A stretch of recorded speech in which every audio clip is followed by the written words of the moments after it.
আবির স্কুলের মাঠে একদিন একা একা হাঁটছিল। হঠাৎ তার চোখে কি যেন পড়ে। সে বলে ওঠে, এটা কি?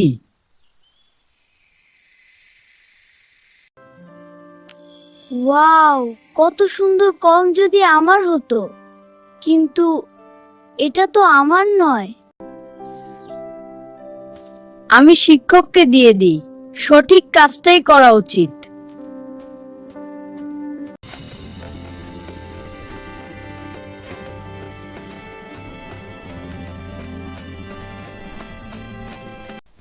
স্যার, মাঠে এটা পেয়েছি, কারো হলে তাকে দিয়ে দিন।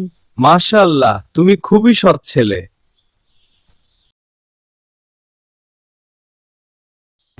তারিক, আমার কলমটা তুমি পেয়েছিলে, অনেক ধন্যবাদ। আলহামদুলিল্লাহ, পেয়ে গেছিলাম, স্যারকে দিয়ে দিয়েছিলাম।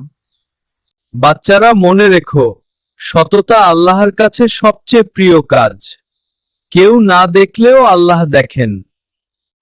ভালো কাজ করলে হৃদয় হালকা হয়। হ্যাঁ, জানি। এই নাও তোমার জবাব।